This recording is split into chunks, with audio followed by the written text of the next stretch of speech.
प्रथम दीक्षांत समारोह का आयोजन हुआ है और इस अवसर पर महामहिम राष्ट्रपति आदरणीय श्रीमती द्रौपदी मुर्मू जी उपस्थित हुई हैं। इसके लिए मैं उनको बधाई देता हूं, उनका अभिनंदन करता हूं। और यहाँ पर उपस्थित हैं बिहार के महामहिम राज्यपाल श्री राजेंद्र विश्वनाथ आर्लेकर जी और स्वास्थ्य एवं परिवार कल्याण विभाग के माननीय केंद्रीय राज्य मंत्री डॉक्टर भारती प्रवीण पवार जी अभी बोली हैं। और यहाँ पर उपस्थित हैं पाटलिपुत्र के माननीय सांसद श्री राम कृपाल यादव जी। हम देख लिए आपको, इसलिए आपका नाम ले रहे हैं। और फुलवारी के माननीय विधायक श्री गोपाल रविदास जी, पटना एम्स के माननीय अध्यक्ष प्रोफेसर डॉक्टर सुब्रत सिन्हा जी, सासाराम रोहतास के माननीय सांसद श्री छेदी पासवान जी,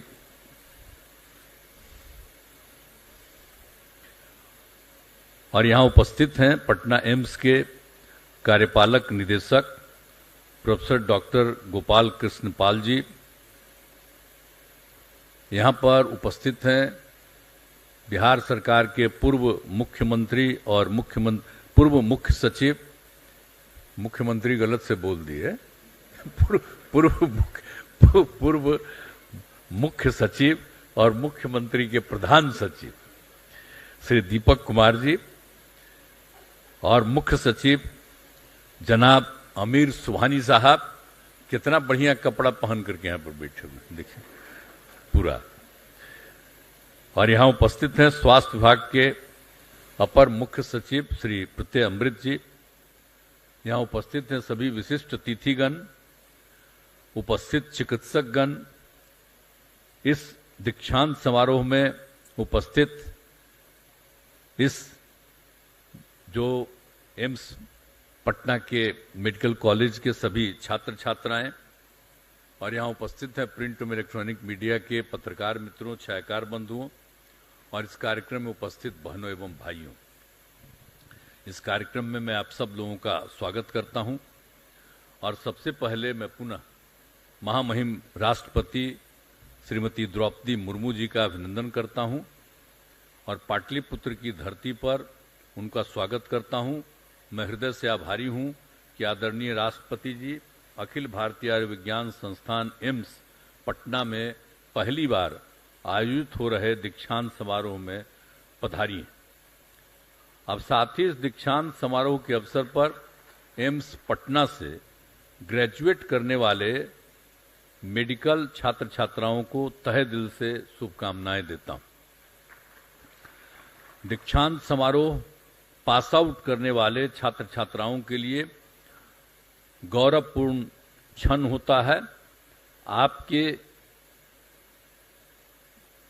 कठिन परिश्रम एवं अध्ययन के बाद यह विशेष पल हासिल हुआ है और मुझे आशा है कि आप अपने मेडिकल की शिक्षा का उपयोग समाज एवं राष्ट्र हित में करेंगे।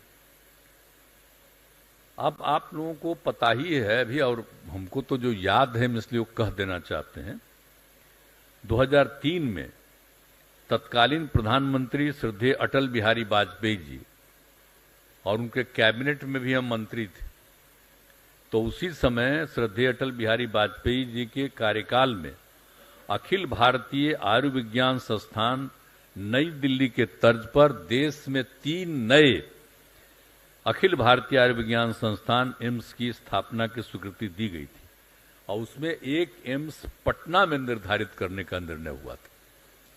ये उसी समय की बात है।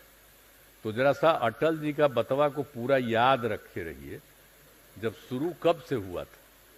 और जब एक बार शुरू हो गया तब बाद में तो बहुत कुछ हो रहा है।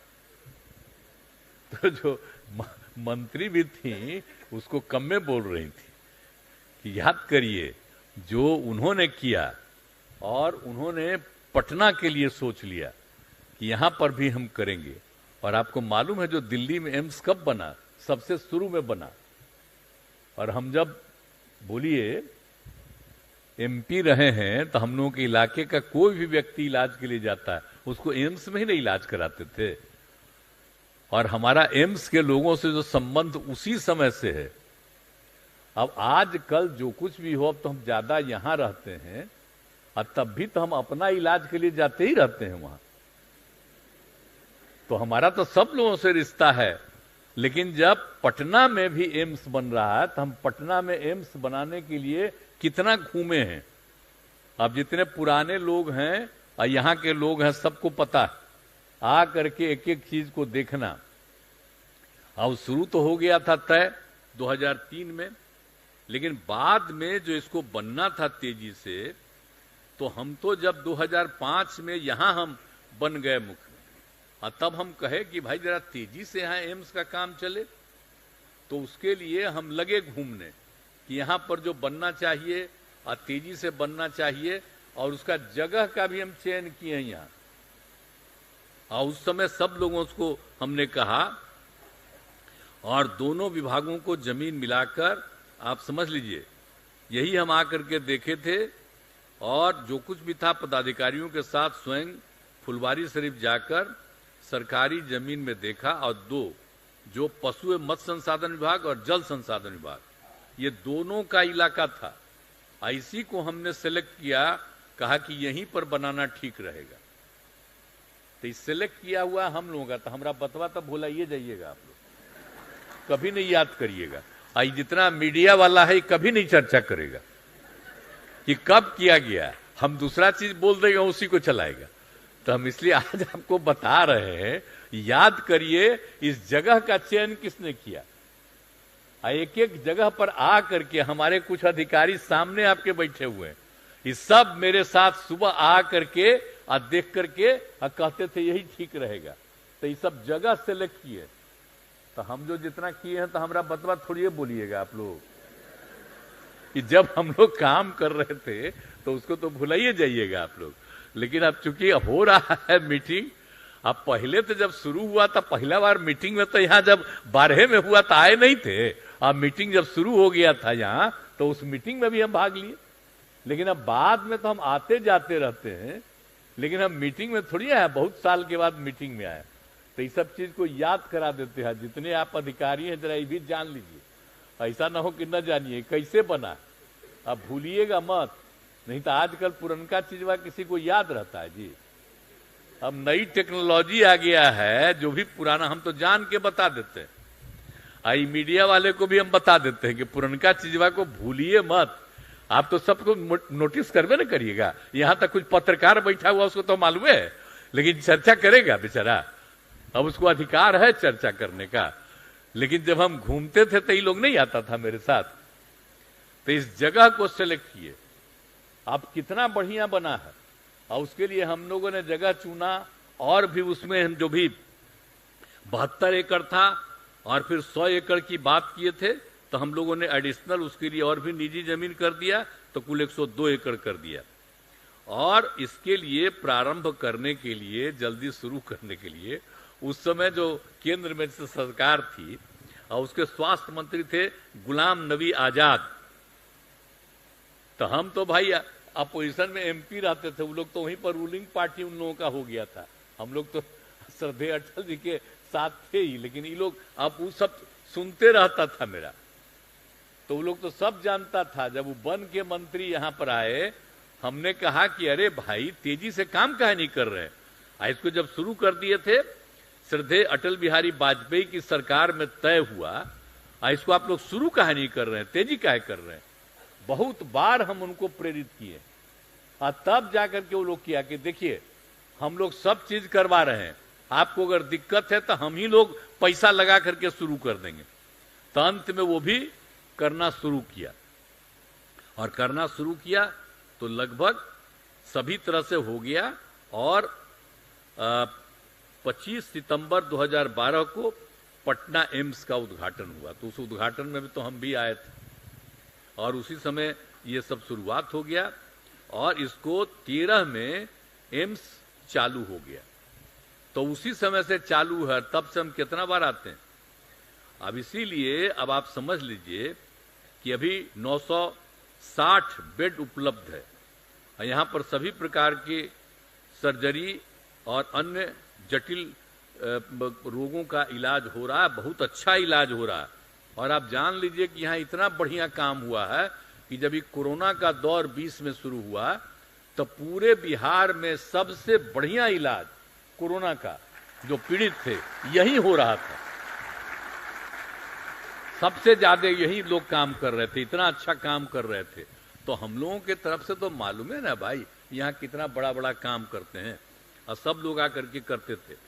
इसलिए जो भी है, जितने चिकित्सक हैं, ऐसे सभी कर्मियों को मैं बहुत ही आपका अभिनंदन करता हूं और आप लोग इतना बढ़िया काम करते रहें कि मुझे बड़ी खुशी होती है। इसका और विस्तार हो, तभी हाल में लोग कहे हमको कि और थोड़ा सा दे दीजिए, तो हमने तय कर दिया है और अधिकारियों को कह दिया है कितना है जी, 300 कितना है, 330 करोड़ रुपया उसमें हम लोगों का लग रहा है।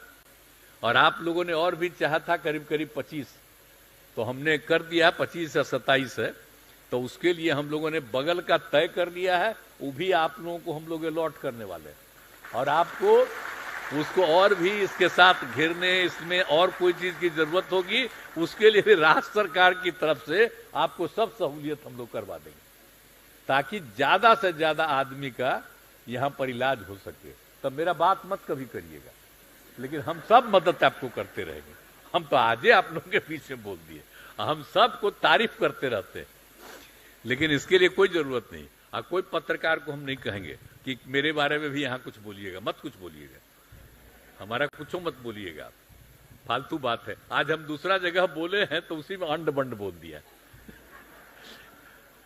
वहां पर हमारा जो पुरनिका सत्य यहीं पर बैठे हुए ना बीजेपी, तो उस समय भी बहुत लोग बैठे हुए थे, तो हम उसी समय उनको कहे करे याद न है भाई यहां पर जो किए थे आप साथे थे, भुलाइएगा नहीं। तो बेचारे ताली बजाने लगे। तो जितना कम्मा वहां किए उसको छोड़ करके तो यहां पर भी सब कम्मा छोड़ दीजिएगा, इसलिए हमको उससे कोई मतलब नहीं है। यहां पर जो कुछ भी काम के लिए जरूरत होगा हम सब तरह से, तो कुल मिलाकर के जो भी बोले 25 एकड़ नहीं 27 एकड़ जमीन हम लोगों ने तय कर दिया है और उसके लिए जो कुछ भी होगा सब तरह से इनको हम लोग पूरे तौर पर सब कुछ करेंगे। और एक चीज जो हम लोग यहां पर देखते थे ना कि सब जगह एम्स में जो चिकित्सा के लिए आते हैं तो उनके परिवार के लोग भी रहते हैं, बेचारा बाहर खड़ा रहता है। तो उसी समय हमको लगा कि नहीं साहब यहां पर पटना एम्स से लेकर एक जो कुछ भी है बगल में एक हम लोग बनवा दे यहां पर।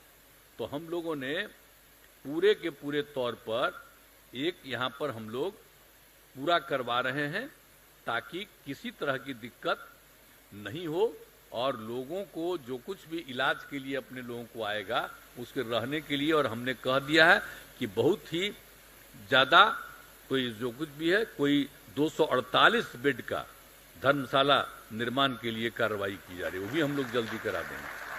तो ये सब काम आपके हित में करेंगे, जो कुछ भी संभव है हम लोग सब तो देख ही रहे। अब आने जाने के लिए किसी को दिक्कत नहीं हो तो एक एक चीज न बनवाए हैं। अभी सब लोग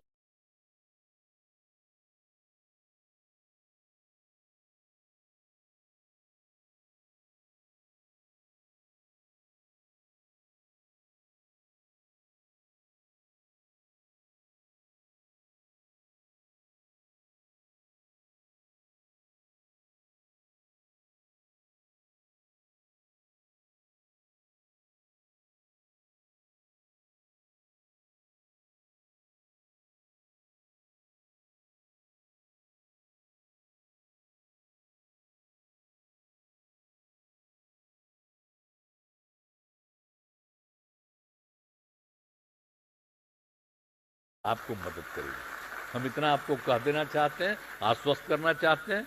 और आज के इस अवसर पर आपने मुझको भी बुलाया, इसके लिए मैं आप सब लोगों को बहुत बहुत धन्यवाद देता हूं। और यहां पर जो महामहिम राष्ट्रपति जी के यहां पर उपस्थिति से मैं पुनः आभार व्यक्त करता हूं और आपने इस अवसर पर उपस्थित होकर कार्यक्रम की शोभा बढ़ाई और बड़ी लोगों को खुशी हुई है। आप जब यहां पर हुआ है तब पहली बार ना आ रहे हैं, तो इसीलिए महामहिम राष्ट्रपति जी उपस्थित हुई हैं, तो बड़ी सब लोगों को खुशी है कि आप आ गई हैं। तो इसी तरह से यहाँ पर उपस्थिति हो रही है, तो इसके लिए मैं आपका अभिनंदन करता हूँ। और इस दीक्षांत समारोह के दौरान डिग्रियां प्राप्त करने वाले सभी छात्र छात्राओं को बधाई देते हैं और उनके उज्जवल भविष्य की मैं कामना करता हूं। खूब आगे बढ़िए और खूब तरक्की करिए, यही है। और यहाँ पर जितने लोग यहाँ उपस्थित है, मैं आप सब लोगों का अभिनंदन करता हूं और इस पर मौका मिला, इसके लिए मुझे खुशी है। बहुत बहुत धन्यवाद।